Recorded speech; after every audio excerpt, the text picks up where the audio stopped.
여보세요? 박희신입니다.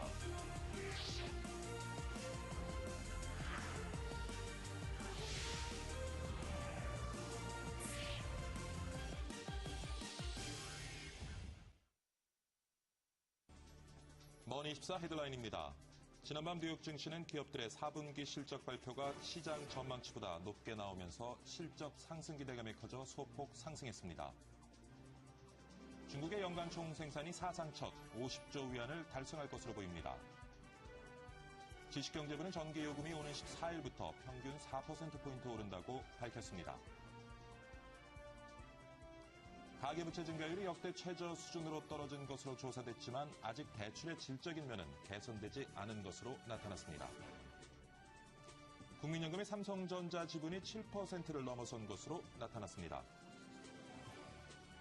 농수산식품 수출이 지난해 80억 달러를 넘어선 것으로 나타났습니다.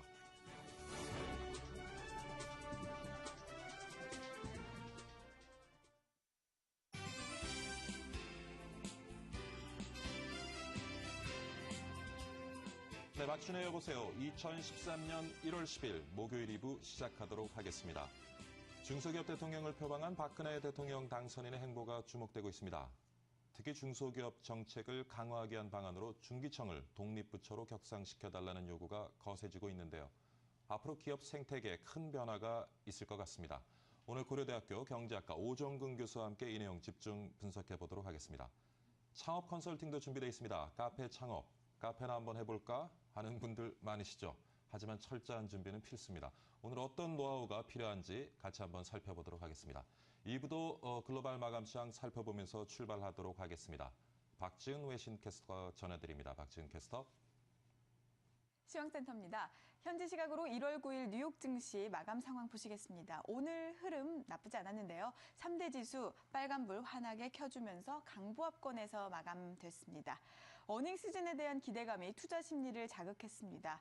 알코아가 전날 뉴욕 증시 마감 직후에 4분기 실적을 내놨죠. 예상보다 호조를 보였는데요. 이렇게 미국의 어닝 시즌의 신호탄이었던 알코아가 긍정적인 결과를 내놓으면서 이어서 실적을 발표할 기업들에 대한 기대감도 함께 높아진 상태입니다. 덕분에 오늘 뉴욕 증시 3대 지수 상승 탄력을 받았습니다. 오늘 다우지수 그래프를 살펴보면 장중 내내 조금씩 등락을 거듭하다가 개장 때와 비슷한 수치에서 마무리 지었습니다. 자세하게 보시겠습니다. 0.46%, 61.66포인트 상승하면서 13,390선에서 마감됐습니다. 나스닥 역시 0.4%의 상승세 보이면서 3,105선에서 마감됐고요. S&P 500 지수 강보합권에서 1,461.02 기록했습니다. 유럽 마감 상황도 보시겠습니다. 유럽 증시도 역시나 분위기 좋았습니다. 약 22개월 만에 최고치까지 오르면서 마감이 됐는데요. 유럽 증시에서도 역시나 미국에서 알코아의 매출액이 지난해 같은 기간보다 증가한 것으로 나온 점 호재로 작용이 됐습니다. 또 독일의 경제 지표가 넉 달간 침체기에서 벗어나면서 호조를 보인 점도 힘을 보탰습니다. 자세하게 유럽 증시 마감 상황 살펴보시겠습니다. 영국 FTSE 지수 0.74%, 45포인트가량 오른 모습입니다. 6,098.65 기록했고요. 독일 닥스지수와 프랑스 카크 지수 0.3%대로 소폭 상승하면서 각각 7,720.47 그리고 3,717.45 나타내면서 장 마무리 지었습니다. 네, 마지막으로 아시아 가보시겠습니다. 아시아 주요국 증시도 대체로 강세였습니다. 일본 증시 상승 마감을 했는데요. 이날 일본 은행이 디플레이션을 타개하기 위해서 자산 매입 프로그램을 확대하는 방안을 검토하고 있다는 소식이 호재로 작용을 했습니다. 반면에 중국 증시는 약보합권에서 마감이 됐습니다. 자세하게 지수 살펴보시겠습니다. 일본 니케이 지수 0.67%, 70포인트가량 오르면서 1,578.57 나타냈습니다. 홍콩 항생지수도 빨간불 켰는데요. 0.46%, 107포인트 상승한 23,218선에서 마무리 지었습니다. 중국 상해종합지수 소폭 밀리면서 2,275.34 기록했습니다. 어제 원달러 환율 확인하겠습니다. 외환시장에서 원달러 환율 1.3원 떨어진 1,061.7원에 거래 마쳤습니다. 지금까지 시황센터에서 전해드렸습니다. 네, 박지은 캐스터 수고 많았습니다. 글로벌 마감 시장 살펴봤고요. 이번에는 머니국의 저영석 기자 전화 연결해서 관련 내용 자세히 한번 분석해 보도록 하겠습니다. 저영석 기자. 네, 머니국입니다. 본격적인 4분기 어닝 시즌이 개막하면서 실적에 대한 기대감이 많이 오른 것으로 보입니다. 지난밤 뉴욕 증시는 전날보다 상승하며 기분 좋은 상승을 보였습니다. 사실 전날의 하락세는 실적에 대한 경계감 때문에 발생한 건데요. 지난밤 미국 알코아가 실적 발표가 시장 전망치를 상회했습니다. 알코아는 지난해 4분기 매출액이 59억 달러를 기록했다고 밝혔는데요. 전년 동기보다 오히려 하락한 매출이었지만 시장의 전망치인 56억 달러를 상회한 실적입니다. 미국의 통상 투자자들은 미국의 경제 전반의 방향을 알코아 실적으로 가늠하기도 한다고 하는데요. 이렇게 시장의 전망치보다 상회하는 실적이 나오면서 하루 만에 실적 기대감이 생긴 겁니다. 이렇게 알코아의 실적으로 방향을 가늠하는 것은 알코아가 생산하는 알루미늄 제품이 자동차와 항공산업 등 주요 산업에 두루 사용하고 있기 때문입니다.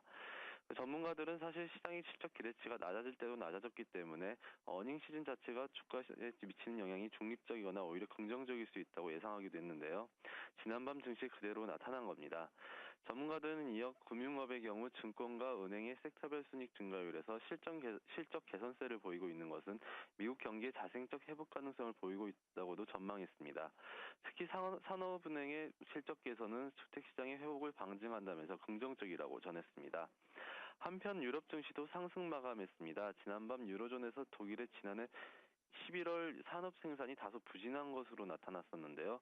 하지만 앞서 말씀드린 것처럼 전날 장마감 후 나온 알코아와 알폴로 그룹의 실적 호조와 그 이전에 발표된 몬산토의 실적 호조에 상승한 것으로 보입니다. 유로존 내 단일 네트워크 구축에 대한 논의가 일면서 비용 절감에 대한 기대로 이어지면서 이동통신주들이 강세를 보인 것도 지수 상승에 힘을 실어줬습니다.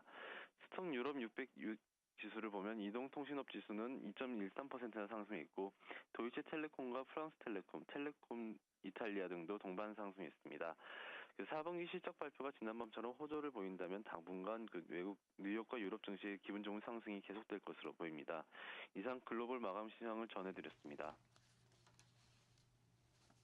네, 정영석 기자 수고 많았습니다. 다음 소식입니다. 중국의 연간 총 생산이 사상 첫 50조 위안을 달성할 것으로 보입니다. 중국 경제일보는 중국의 국가통계국이 지난해 4분기 연간 GDP를 발표한 예정인 가운데 정부의 성장 목표치인 GDP 7.5% 달성이 무난할 것으로 보인다며 이같이 전했습니다. 이에 따라 9.2%의 성장률을 보인 2011년 GDP가 47조 3,104억 위안에 이른 데 이어 2012년에는 사상 처음으로 50조 위안을 넘을 것으로 전망했습니다. 전기요금이 오는 14일부터 평균 4% 오릅니다. 지식경제부는 전기요금을 평균 4% 인상하는 것을 주요 내용으로 하는 한국전력공사의 전기공급 약관 변경안을 인가했습니다.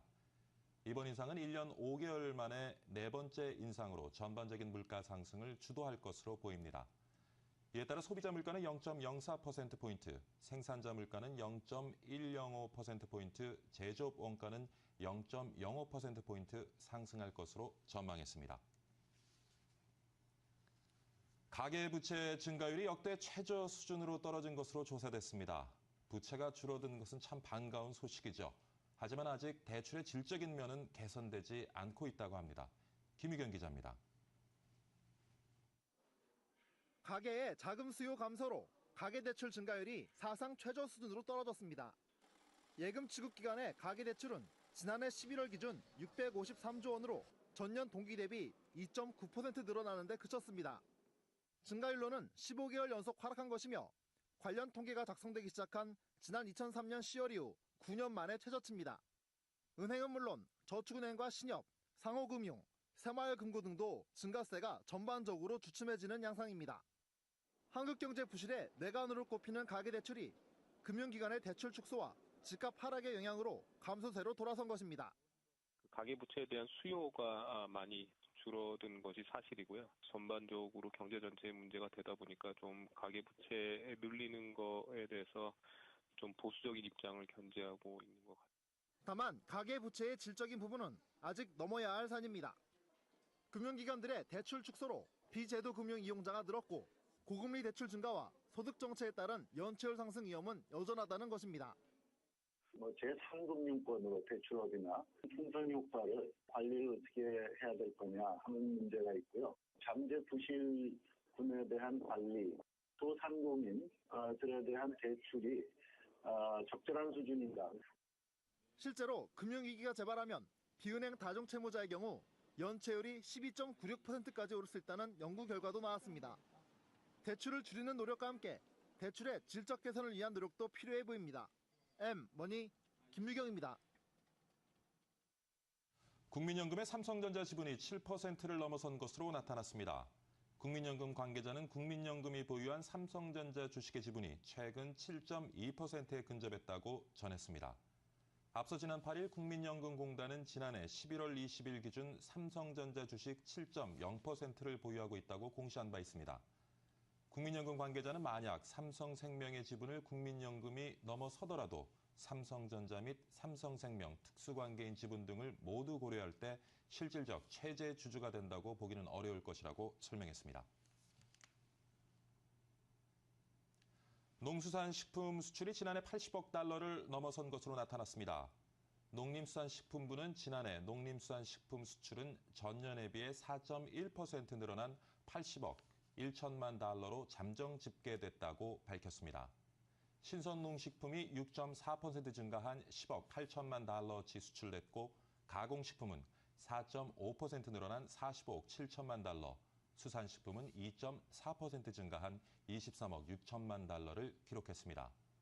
농식품부는 앞으로 한국식품의 해외 마케팅을 강화하는 글로벌 K푸드 프로젝트 등으로 공격적인 마케팅을 추진하고 있다고 전했습니다. 취업하기 위한 필수 조건 중 하나가 바로 인턴이죠. 공식 인턴 채용 과정이 없는 외국계 은행에는 백이 없으면 인턴도 할 수 없는 현실이 있는 것 같습니다. 서한한 기자가 알아봤습니다. 영어 성적과 함께 취업의 필수 코스로 불리는 인턴 제도. 대부분의 시중은행들은 자사 인턴 경험자에게 일정 비율 정규직 전환, 공채 지원 시 서류 전형 면제라는 혜택을 주고 있습니다. 하지만 외국계 은행들은 여전히 대학생 인턴 제도를 음성적으로 활용하고 있었습니다. 지난해 250명의 대학생 인턴을 뽑은 스탠다드 차타드 은행. 하지만 이들은 정규직 전환은 고사하고 채용 시 서류 전형 면제라는 혜택도 받지 못했습니다. SC은행 측이 인턴 채용 전부터 정규직 전환이나 서류 전형 면제 등의 혜택이 일절 없다고 선을 그었기 때문입니다. 한 SC은행 관계자는 인턴에게 정규직 전환을 보장하라고 요구하는 것은 너무 지나친 것이 아니냐고 볼멘 소리를 내놓기도 했습니다. SC은행은 그나마 나은 편입니다. 한국시티은행은 기회마저도 공정하게 제공하지 않고 있습니다. 시티은행은 소위 백이 있는 VIP, 부유층 자제에게만 인턴 기회를 제공하고 있었습니다. 시티은행 관계자가 회사에 들어오는 모든 인턴들은 부유층 자제라며 백이 없는 인턴은 없다고 단언할 정도입니다. HSBC은행 역시 비공식적으로 대학생 인턴을 뽑고 있었고 입사 지원 시 혜택도 없었습니다. 이러다 보니 대학생 사이에선 외국계 은행 인턴은 하늘의 별 따기라는 하소연이 나옵니다. 주변에 선배들이나 친구들을 보면 그 아버지나 주위 분들의 백이나 인맥을 통해서 외국계 은행의 인턴으로 쉽게 들어가는데 보면 되게 부럽다는 생각이 들어요. 취업이 갈수록 힘들어지는 현실에서 인턴이라도 해보고 싶었던 취업 준비생들의 좌절감만 커지고 있습니다. M머니 서한환입니다. 네, 애플이 올 연말 저가 아이폰 모델을 내놓을 것으로 보입니다. 월스트리트 저널은 애플이 저가 아이폰을 개발 중이며 이르면 올해 말에 출시할 수 있다고 보도했습니다. 저가 아이폰 모델은 표준형 아이폰과 겉모습은 같지만 알루미늄이 아닌 플리카보네이트를 사용하고 부품 속을 구형 아이폰 모델 부품을 재활용해 가격을 낮추는 방안 등이 검토되고 있는 것으로 알려졌습니다. 중소기업청과 신용보증기금이 올해 10조 원 규모의 매출채권 보험을 인수할 계획이라고 밝혔습니다. 이는 경기회복 지원과 자금 사정 악화에 따른 중소기업의 연쇄 부도를 방지하기 위한 것으로 지난해 인수 규모인 7조 원보다 43% 늘어난 것입니다. 매출채권 보험은 중소기업이 거래처에 외상으로 납품하고 거래처 부실로 대금을 인수하지 못하면 손실을 보상해주는 제도로 정부가 신용보증기금에 위탁해 시행하고 있습니다. 경기 악화로 고용시장에서 이탈하는 비경제 활동 인구가 늘어나고 있습니다. 통계청이 발표한 지난해 12월 고용 동향을 보면 취업자 증가폭이 빠른 속도로 떨어진 것으로 나타났습니다. 12월 취업자 수는 전월 동월 대비 27만 7천 명 늘어나 2011년 9월 이후 처음으로 20만 명대로 떨어졌습니다. 송성현 통계청 고용통계과장은 취업자 증가수가 30만 명 이상 나타났어야 할 것 같은데 기상 여건 악화 등 일시적인 영향으로 좀 떨어졌다고 설명했습니다. 카드사와 대형 상점 간 갈등으로 무이자 할부 서비스가 중단되자 고객 불만이 커지고 있죠. 뒤늦게 서비스를 재개한다고 논의를 하고 있지만 그 사이 소비자들만 어려움을 겪고 있는 것 같습니다. 정영석 기자가 전해드립니다. 아이들과 100만 원이 넘는 가전제품을 둘러보던 김상현 씨. 물건만 둘러보고 발길을 돌리고 맙니다. 카드 무이자 할부가 중단되자 목돈 내기가 부담스러워졌기 때문입니다. 저희가 결혼한 지가 15년 이상 돼서 이제 가전제품을 좀 바꿀 때가 됐는데 그런 혜택을 못 받으니까 소비자 입장에서는 좀 안 좋죠. 실제로 지난 주말 대형마트의 가전 부문 매출은 크게 줄었습니다. 무이자 할부 서비스가 중단된 것은 대형마트의 불만 때문입니다. 카드업계는 지난해 영세 자영업자의 수수료는 낮추고 대형 가맹점의 수수료는 높였습니다. 여기에 법 개정으로 무이자 할부 서비스에 따른 부담을 마트도 떠안게 됐습니다. 수백억 원의 비용을 대형마트에 부담시키면서 그 무이자 할부를 폐지하는 것은 이해할 수 없는 행위입니다. 카드업계는 법 개정으로 어쩔 수 없다는 입장입니다. 카드사의 무이자 할부 등 판촉 비용의 50%를 초과하는 걸 금지하도록 함에 따라서 이렇게 무이자 할부 중단이 상황이 발생하게 됐습니다. 무이자 할부 서비스 중단으로 고객 불만이 쏟아지자 대형마트와 카드사는 협상을 통해 서비스 재개에 나설 것으로 관측되고 있습니다. 하지만 서비스가 재개될 때까지 고객들의 혼란은 가중될 전망입니다. M머니 정영석입니다. 네, 동양그룹 계열사인 동양네트워크가 자본 유치 등을 위해 한국 IBM과 전략적 제휴를 추진하고 있습니다. 동양그룹에 따르면 동양네트워크는 한국 IBM과 전략적 제휴를 위한 양해각서 체결을 논의하고 있습니다. 제휴에는 한국 IBM이 동양네트워크에 투자하는 방안 등도 포함됐습니다.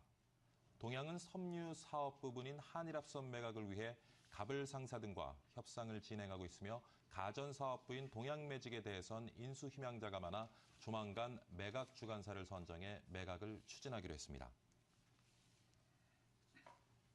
삼성그룹은 이건희 회장의 72번째 생일인 9일 신라호텔에서 그룹 사장단을 초청해 만찬을 가졌다고 밝혔습니다.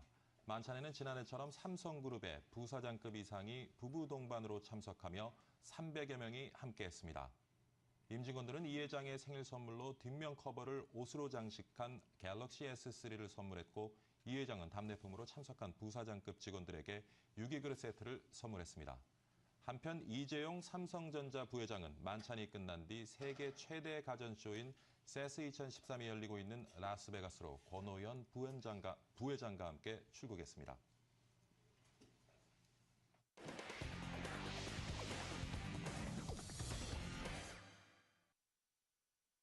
네, 집중 관찰 시간입니다. 오늘 종목은 넥센 타이어입니다. 오늘은 동양증권의 박진희 차장 전화 연결해서 넥센 타이어 집중 분석해 보도록 하겠습니다.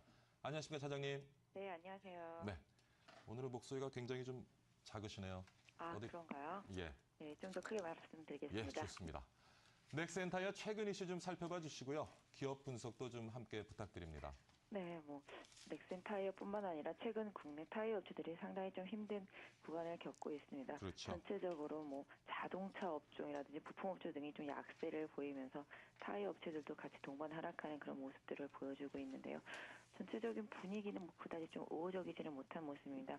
넥센 타이어 같은 경우 과거에 좀 국내 이제 3대 메이커로서 좀 많이 부각이 되면서 오히려 수익률 면에서는 과거 한국 타이어보다 좀 탄력이 더 좋았기 때문에 시장에서 선호하는 그런 모습들이었는데요. 최근에는 조금 주가가 약세를 좀 이어가는 모습입니다. 물론 아시다시피 전체적으로 경기가 좀 부진한 상태에서 자동차 판매라든지 이런 부분들도 좀 사실 많이 부진하고 이런 부분들과 함께 좀 심리적인 부분들도 좀 많이 영향을 미치고 있는 모습입니다. 그래서 전체적으로만 본다라면 수급적인 면에서도 최근에 좀 뭐랄까 외국인들이 뭐 팔았다 샀다 하면서 크게 뭐 변동성을 크게 보이고 있지 않긴 합니다만은 예. 개인들의 좀 매수세가 좀 많이 이어지고 기관들은 좀 약간 소외하는 그런 흐름들이 조금 이어지고 있는 듯합니다. 예. 아무래도 뭐 타이어 원재료를 대부분 수입하고 있는 것으로 알고 있는데 원재자라는 것이 뭐 환율의 변동 그리고 해외 시장 변화에 좀 민감하죠. 요즘같이 환율이 불안정할 때 조금 투자자들 그 점을 좀 고려해서 전략을 세워야 될 것 같은데 어떻습니까? 네, 사실 뭐 과거에는 환율이 하락을 하면 원자재를 수입해서 제품을 만드는 업체들한테는 상당히 수혜라고 생각을 많이 그렇죠. 했었는데요. 예. 실질적으로 또 수출도 많이 하고 있기 때문에 환율의 또 피해를 또 거꾸로 받고 있는 예, 환율 그런 수혜는 뭐 모습들을 상쇄되는군요. 네, 받고 예. 있습니다. 뭐 주가상으로도 뭐 다 아시다시피 상당히 좀 많이 하락을 해 있는 상태이고요. 예. 지난 11월 달 저점권에 거의 근접한 모습을 보실 수가 있겠습니다. 그 당시 14,600원 정도 저점권으로 해서 18,000원까지 반등하는 좀 강한 반등이 한 번 있었었고요. 다시 또 제자리로 복귀하는 그런 흐름을 보여주고 있습니다. 뭐 가격만 놓고 본다라면은 당연히 그 당시를 기점으로 한다면 상당히 좀 싼 만큼 제자리로 좀 내려왔다라고 보여지고 있기 때문에 접근을 해보실 수도 있는 자리라고 보여지고 있습니다. 그래서 기술적으로만 놓고 본다라면은 지금 현재 가격 15,100원이기 때문에 14,600원을 손절선으로 두신다라면은 단기적으로는 접근을 해보실 수 있겠고요.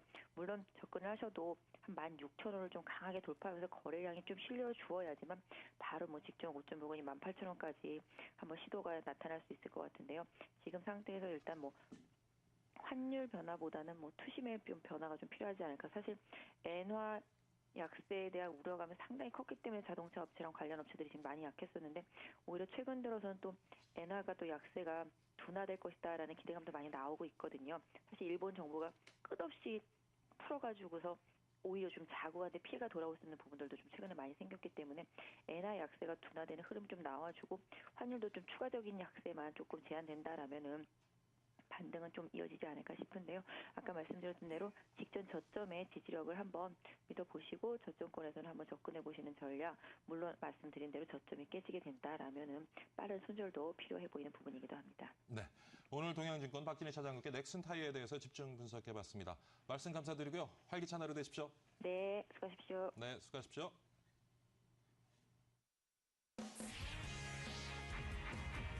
대한민국 최고의 명품 경제 프로그램 생방송 박기준의 여보세요.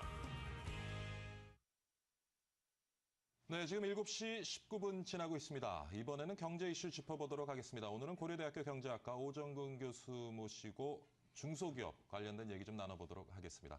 안녕하십니까, 교수님? 안녕하세요. 네, 일주일 잘 지내셨죠? 네, 잘 지냈습니까? 예. 자, 오늘 중소기업 얘기를 좀 해보려고 하는데요. 아무래도 최근에 그 우리 경제의 가장 뇌관이라고 볼 수 있는 환율 문제. 네. 뭐 대기업들도 환율 위험에 노출이 되어 있고, 근데 대기업들은 나름대로 어떤 그 뭐 환율 대비해서 전략들을 지금 세우고 실천해 가고 있지만 중소기업들은 굉장히 환율 위험에 무방비 상태로 좀 노출되어 있다 하는 얘기들이 많습니다. 어떻게 보시는지요? 네, 그렇습니다. 우리나라 중소기업들이 실제로 우선 첫째로는 대부분 중소기업들이 환율 전문가를 채용을 하고 있지를 않습니다. 그래서 환율 문제에 관해서 거의 대책이 없는 상황이죠. 아무래도 좀 이제 비용 절감 같은 걸 생각해서 그런 것 같은데 그런 문제는 이제 또 한 가지는 이제 그 환율이 이렇게 급락할 때는 환율 이제 보통 수출업체들이 수출하고 나서 한 3, 4개월 뒤에 대금을 받거든요. 그런데 지금 환율 하락폭을 보면은 3, 4개월 정도에 벌써 한 예컨대 원엔 환율이나 원달러 환율이 10원 이상 하락하기 때문에 벌써 그 정도면은요. 그 정도면은 수출업체들이 그 거의 이익을 다 까먹는 상황이거든요. 그런데도 예컨대 보험 같은 걸 환손실 보험 같은 걸 든다든지 아니면은 선물안을 매도한다 이런 대책을 전혀 하고 있지 않습니다. 그래서 이것이 이제 아무래도 여러 가지 그 환율 전문가를 채용하고 있지 않는 그런 문제점도 있지만은 한 가지 중요한 것 중 하나가 2008년도에 환율이 많이 떨어질 걸 예상을 하고 이제 그 파생 상품을 구입해서 대책을 세웠다가 2008년 미국에서 글로벌 금융위기가 발생하면서 환율이 갑자기 급등세로 반전되면서 손실을 많이 보게 됐습니다. 한 700여 개 기업들이 약 10조 원 정도의 손실을 본 것으로 파악이 되고 있는데요. 그러다 보니까 이번에도 또 이 환율이 떨어지는데 환율이 정말 누구도 정말 알기 힘든 게 금융 변수가 환율인데 또 만약 그런 사태가 생기면 어떡하나 이런 거 아마 심리도 흔히들 그랬다 키코 사태 키코 그래서 최근 시장에서는 뭐 키코 트라우마라고 예, 많은 얘기를 하고 있습니다. 해가지고 예. 막 그런 심리도 작용하고 있지 않겠나 싶은데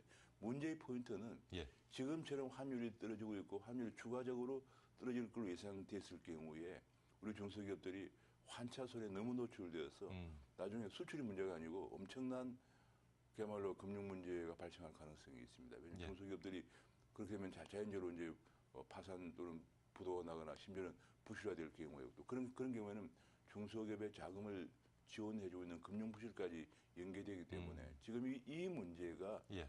제대로 대응하지 않으면은 잘못하면 중소기업과 중소기업을 지원한 금융 부분에 커다란 문제를 가져올 가능성이 있습니다.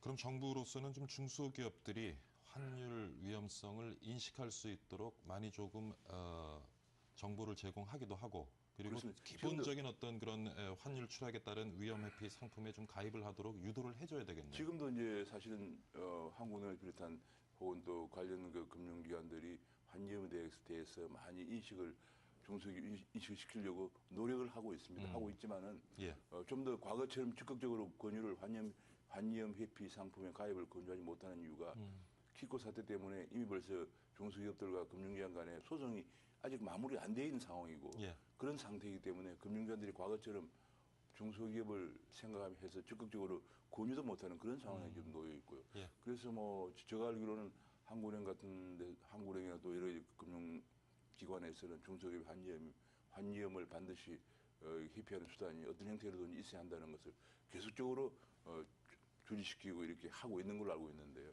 그렇지만 중소기업들은 지금 저희가 조사한 바에 의하면 오히려 지금 현재 그 신문에 난 걸 보면은 선물한 거래량이 줄어들고 있고 예. 심지어는 중소기업 환변동 보험 가입 실적이 예컨대 2008년 같은 경우는 7조 원 정도였는데 지금은 1조 원으로 오히려 그냥 엄청나게 거의 보험을 가입하고 있지 않나. 그러니까 지금 중소기업들이 제가 보기에는 이제 보험료를 내야 되는데 워낙 경영이 어렵다 보니까 오히려 이 부분까지는 거의 신경을 못 쓰는 그런 생각할 여지가 상황이 없는 상황이군요. 아닌가 싶은데 예. 설상가상으로 나중에 환율이 떨어지면 더 어려워져서 파산하는 중소기업들이 속출할 가능성이 있습니다.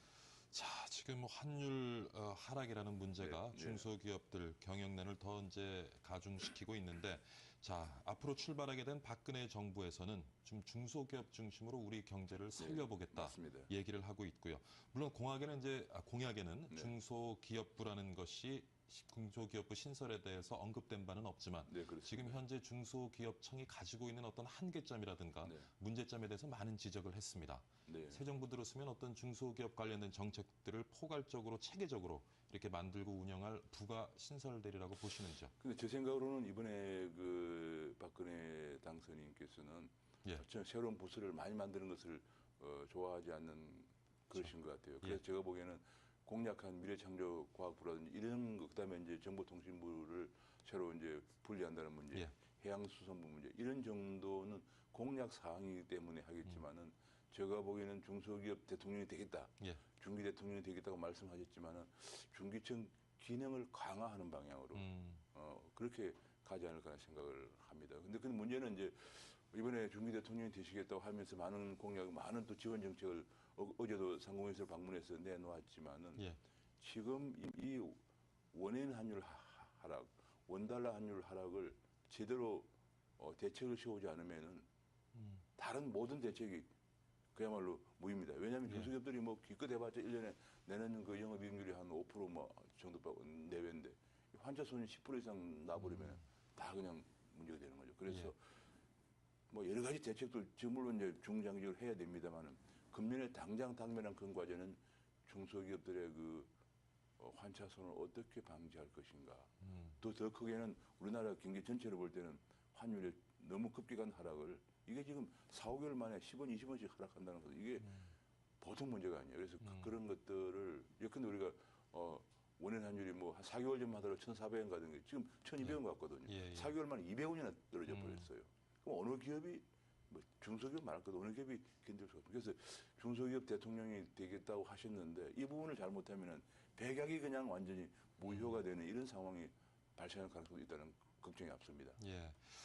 먼저 좀 차기 정부가 중소기업들 살리고 육성시키기 위해서는 지금 우리가 당면하고 있는 그런 환율 문제부터 조금 해결을 해야 되겠다 하는 그렇습니다. 말씀이시죠. 그걸 한다면 이제 여러 가지 어제도 보면 많은 말씀하셨어요. 뭐 정말 산불이라고 그래가지고 불공정, 불균형 뭐 혹은 또 불합리한 제도를 개선하기도 하는데 뭐 다 좋죠. 그다음에 이제 또 세 가지를 어제 말씀하신 중에 산불을 해소하고 3대를 지원한다 그런 얘기 했거든요. 그게 뭐냐면 산불은 조금 전에 말씀드린 이제 불공정 문제, 대기업 간의 불공정 거래, 납품 단가 같은 거.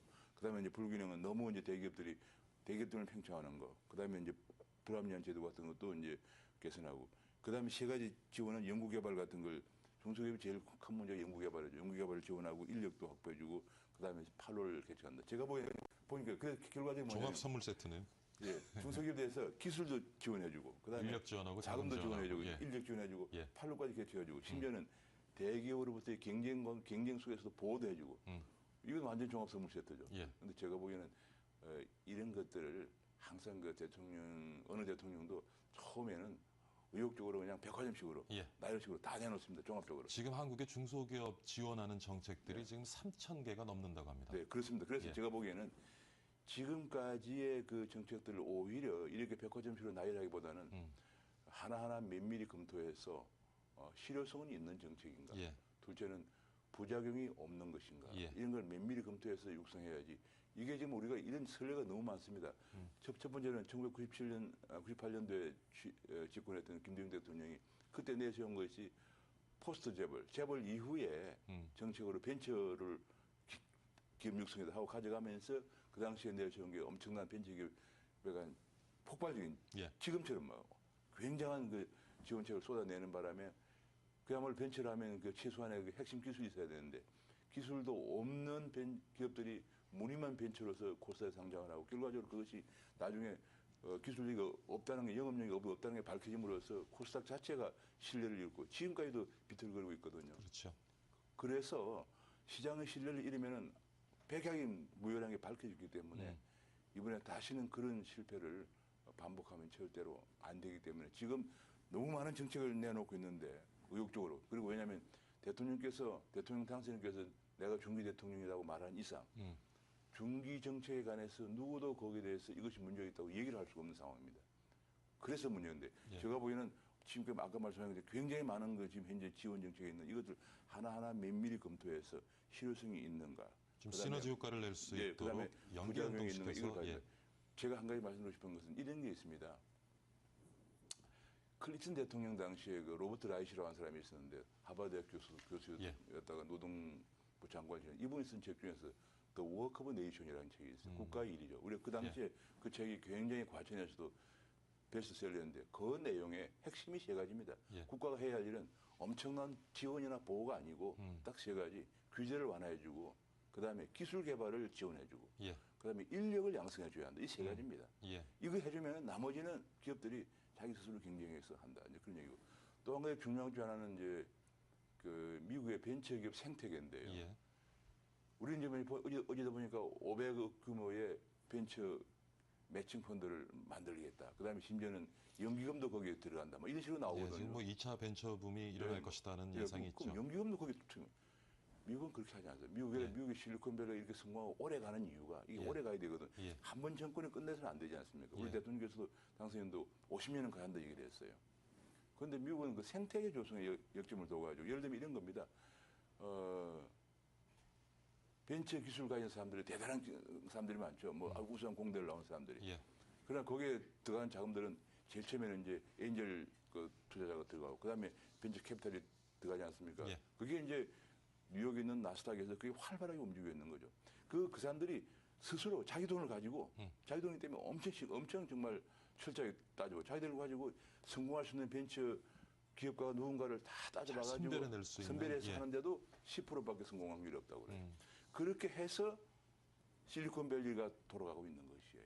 정부에서 연기금까지 동원해가지고 대대적으로 지원하면 처음에는 붐이 있는 것 같지만 우리가 이미 1997년에 한번 엄청난 실패 경험을 했기 때문에 이번에는 정말로 그렇게 하기보다는 제가 보기에는 정말로 우리가 중소 강소기업으로 독일처럼 가야 되는데 그러기 위해서는 그런 벤처기업 생태계를 조성하고 거기에 들어가는 벤처 캐피탈리스트나 아니면 엔젤 투자자나 이런 것에 대해서 금융 지원이나 세제 지원을 해주는 간접적인 지원 방식으로 이렇게 하고 최종적으로는 그 사람들이 책임을 지고 그 사람들의 안목으로 관료가 아니고 그 사람들의 안목으로 성공할 수 있는 벤처 기업가를 골라내서 지원해 주는 거. 그렇게 해도 미국이 지금 10%밖에 성공이 안 된다고 그래요. 관료가 지원하는 게 그럼 5%도 안 되면 안 돼. 그래서 제가 보기에는 그런 방식으로 벤처 생태계를 육성하는 방향으로 가야만이 오래가는 미국처럼 오래가고 거기서 세계 탑의 그 벤처 기업가 나온대요. 물론 이제 고급 일자리를 창출하기 위해서 벤처 붐을 만들어가는 것이 필요하기는 한데 지금 말씀하신 것처럼 그런 무절제한 어떤 지원을 통해서 도덕적 해이가 일어나고 그렇습니다. 그래서 또 거품 경제를 만들어내는 일은 진짜 좀 없었으면 좋겠습니다. 그렇습니다. 지금 제 가장 큰 문제 중에 하나가 이제 우리가 이걸 교훈 삼으면 되겠어요. 지난 우리가 1994년에 우루과이 라운드 시작하면서부터 지난 20년 동안 농업 부문에 농업 부문도 한 300여 가지 종류의 지원책이 있는데 매년 10조 내 20조를 쏟아부었거든요. 거기에 보호와 지원에 안주해서 농업은 지금 큰 문제에 봉착해 있습니다. 이건 완전히 우리는 경쟁력이 없는 부분이 된 거죠.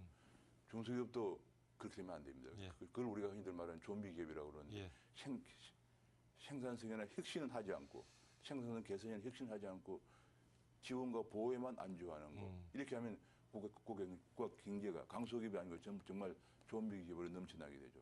그래서 제가 생각으로는 그렇습니다. 아까 제가 로버트 라이시 예를 들었습니다만 정부가 필요한 중소기업이 할 수 없는 기술 이번에도 어제 좋은 얘기 됐어요. 우리 정부가 가지고 있는 그 특허를 중소기업 우선 해주겠다. 혹은 또 우리 정부의 그 출연 연구기관들의 연구 결과를 중소기업이 사용하도록 하겠다. 그렇게 하면서 인력 개발을 지원해주고 그렇게 하고 더 중요한 것은 그런 기업들이 대기업과 동반에 같이 나가야 돼요. 지금 이제 어제 당선인께서 말씀하셨는데 그 성장의 온기가 국내에 퍼지지 않는다. 그 가장 큰 온기가 퍼지지 않는 이유는 대기업들이 수출을 하거나 그럴 때 거기에 부품 소재를 중소기업이 납품을 못하기 때문에 그래요. 기술력이 떨어지거든요. 그래서 그렇게 하면 같이 가는 방향으로. 그러니까 저는 대기업은 규제를 완화해서 투자를 제고해서 일자리를 만들어주고 수출도 하고 거기에 또 강소기업들이 부품도 공급을 하고. 예컨대 우리가 엄청나게 지금 많이 팔리고 있는 모바일 폰에 지금 그 우리 국산화율이 한 50%밖에 안 되거든요. 그걸 80%까지만 올린다 그러면 국내 일자리가 엄청 잘 창출되고 중소기업들이 많이 육성이 되죠. 그런 쪽으로 가서 같이 가는 방향으로 가야 한다 생각을 가지고 있고 그래서 이게 어느 한쪽으로 쏠리면서 너무 이렇게 백화점처럼 나열되면은 엄청난 부작용을 가져올 가능성도 있기 때문에 상당히 신중을 거듭해야 할 그런. 우리가 이번에 이제 중소기업 육성 얘기하면서 이제 독일 모델 많이 얘기하거든요. 근데 독일 같은 경우도 사실 들여다보면은 중소기업 지원에 부가 있는 것보다는 기존에 이제 경제 관련 부에 실로 하나 이렇게 존재를 하는 것 같아요. 그렇지만은 지금 말씀하신 우리가 지금 가지고 있는 중소기업의 그런 백화점 나열식의 어떤 정책들의 문제점 이런 것들은 없어요. 중소기업은 독일 스스로가 우리가 특히 이제 독일이나 스위스 같은 데는 중소기업들이 엄청난 기술 강국이죠. 조그만한 거에 근데 뭐 칼 하나 만드는데도 엄청난 대단한 기술을 갖고 있는 그런 것 때문에 글로벌 경쟁력이 있습니다. 지금 근데 가장 큰 문제가 이게 이제 우리나라 중소기업들은 아직 글로벌 경쟁력 있는 기업들이 많지가 않거든요. 이게 갑자기 대기업 중심에서 중소기업 중심으로 넘어가는 과도기에서 성장 동력이 훼손되어 버리면 큰 문제이기 때문에 제가 말씀드린 것처럼 같이 가면서 중소기업들도 이제 기술 지원해주고 인력 지원해주면서 세계에서 글로벌 시장에서 경쟁력 있는 기업으로 성장할 수 있도록 하도록 해야 되는데 한 가지 또 중요한 변수가 인력 문제인데요. 우리 청년들이 중소기업에 가지를 않으려고 합니다. 현재 중소기업에는 대개 외국인 근로자가 80만 명이나 근무하고 있는데 우리 청년 실업자가 한 100만 명 돼요. 일자리가 없는 게 아니고 우리 청년들이 안 가기 때문에 그런 거거든요. 그러면은 이런 부분을 해결하기 위해서 내놓은 공약을 보니까 중소기업에 가는 청년들에게 월 한 80만 원 정도 추가로 보전해 주겠다. 그럼 그것이 효과가 있겠냐는 얘기예요. 저는 그거보다요. 좀 중소기업이 이렇게 중견기업으로 켜나가고 또 중견기업이 또 대기업으로 커나가고 이런 선순환적인 어떤 상향식의 구조를 터주면은 중소기업에 취업하는 분들도 어떤 꿈을 가지고 예를 들어서 우리 회사가 잘 되면 우리 뭐 주식을 서로 쉐어하면서 어떤 그런 꿈을 갖게 해주는 게 필요한데 사실 지금 구조를 보면 대부분의 중소기업들이 중소기업 관련된 지원금에 의해서 지금 운영을 하면서 사실 그러니까 이 중소기업 예를 들어서 종업원수 300명 이상인 중견기업에 대해서는 사실 정부에서 어떤 적극적인 지원이라든가 이게 커갈 수 있는 지금 제일 문제가 말이죠. 참 잘 그러니까 클 수 있는 중소기업도 안 큰단 말이죠. 잘 지원을 계속 받기 위해서. 중소기업에서 아까 굉장히 많은 지원을 받으면서 사람은 외국인 근로자를 씁니다. 국내 고용 문제가 해결이 안 되는 거예요. 우선 그 부분부터 손을 봐야 돼요.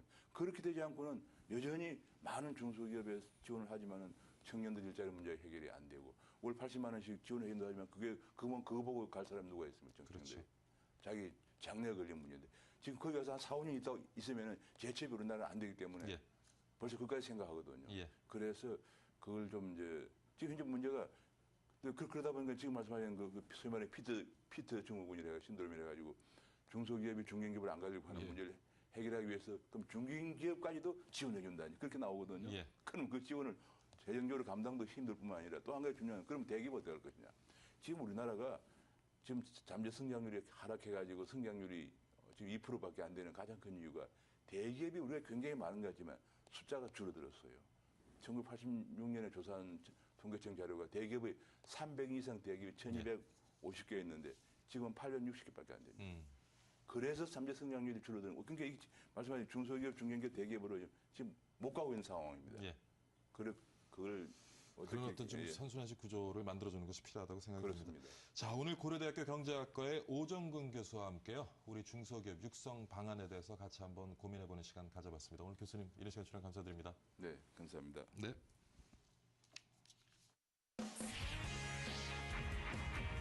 대한민국 최고의 명품 경제 프로그램 생방송 박기준의 여보세요.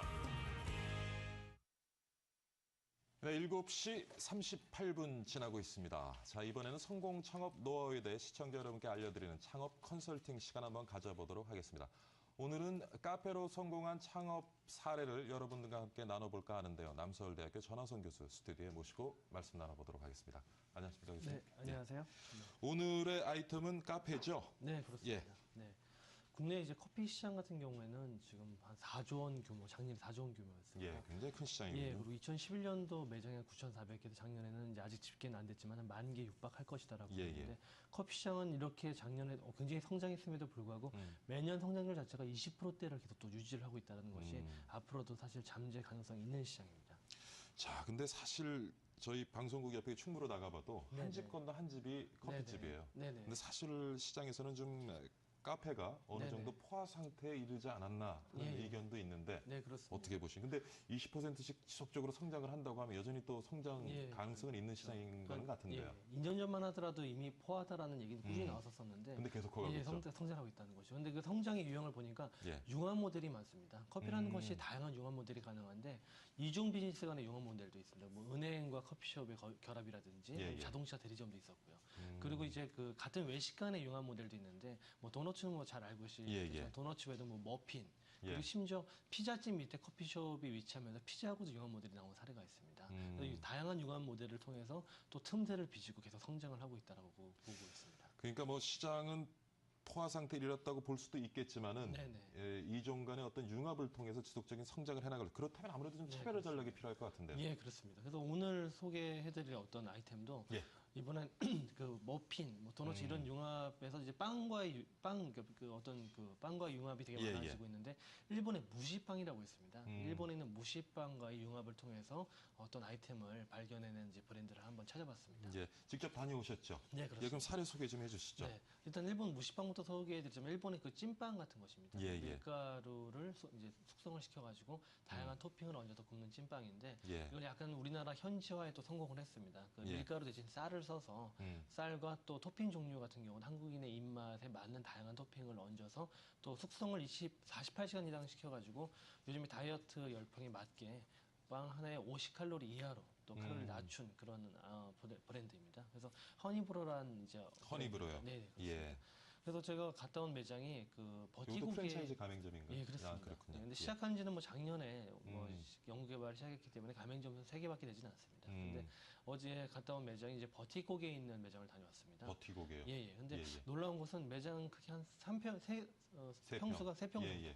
그 정도밖에 되지 않고 이 샵인샵 형태도 가능한 모델이더라고요. 그래서 3평 정도에서 나오는 이제 뭐 매출을 물어봤더니 한 뭐 월 900만 원 정도이다. 월 900만 원. 네네. 예. 그래서 이 커피 시장이 이제 뭐 좀 포화에 이렇지만 그 근처에 약수역 근처에 매장이 커피숍이 꽤 많은 편이거든요. 예, 예. 근데 이것도 융합 모델을 통해서 그래도 작은 매장에도 900만 원 매출을 이제 올린 걸 보니까 상당히 고무적이. 3평 매장이면 주로 테이크아웃 중심의 매장. 빵과 커피를 테이크아웃해 가는 그런 형태의 모델입니다.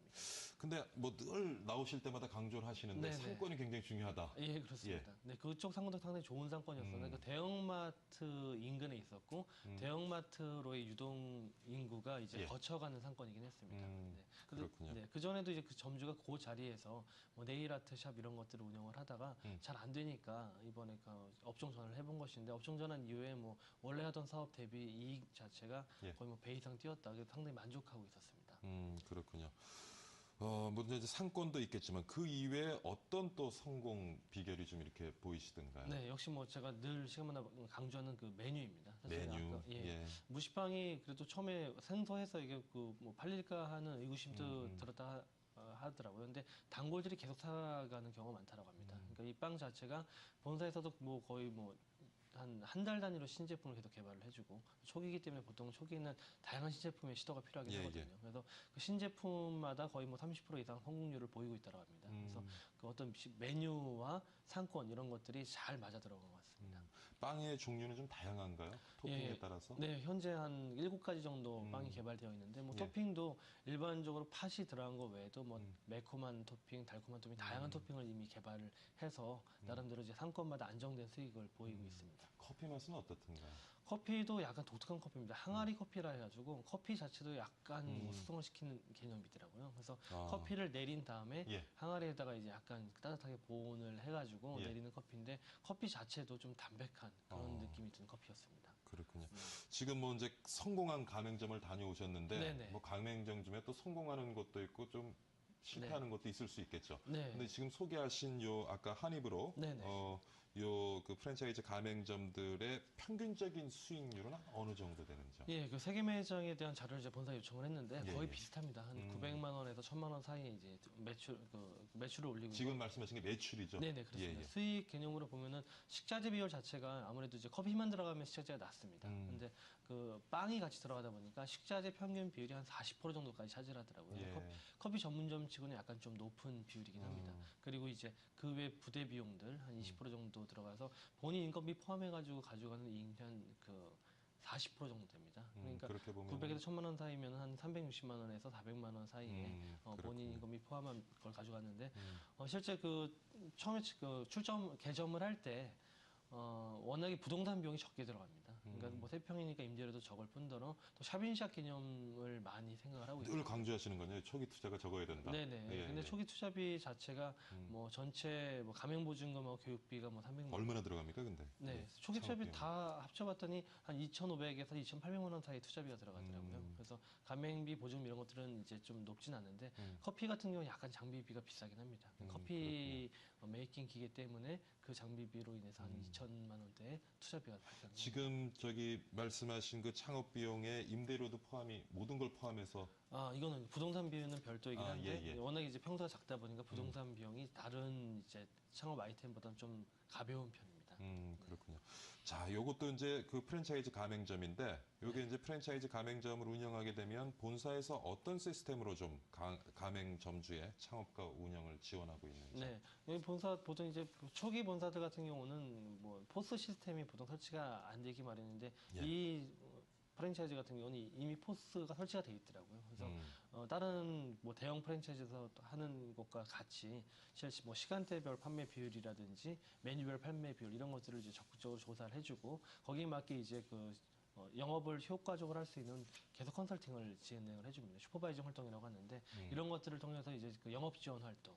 그 외에도 뭐 가장 중요한 것은 신제품 개발에 대한 지원인데 이 신제품 개발 지원에서 꾸준하게 지원을 해주고 있다고 합니다. 제가 지금 기억을 하면 일본 빵 이름 무시라고 그러셨나요? 네, 무시빵. 무시빵과 결합한 카페 창업. 오늘 말씀 한번 나눠봤고 아마 여러분들에게도 창업 지금 염두에 두시는 분들에게는 좋은 정보가 됐으리라고 생각이 됩니다. 오늘 남서울대학교 전하성 교수와 함께했습니다. 오늘 수고 많으셨습니다. 네, 좋은 정보 감사합니다. 예. 네, 박희준의 여보세요 이제 마치도록 하겠습니다. 앞서 기업 생태계에 대한 이야기 살펴보면서 많은 생각이 들었습니다. 우리 경제 빨리 희망의 선순환 구조가 좀 만들어져서 우리 경제도 선진 경제로 하루빨리 발전할 수 있기를 소망해 봅니다. 저는 오늘 여기서 인사드리고요. 건강한 모습으로 내일 다시 찾아뵙겠습니다. 시청해주신 여러분 정말 감사드립니다.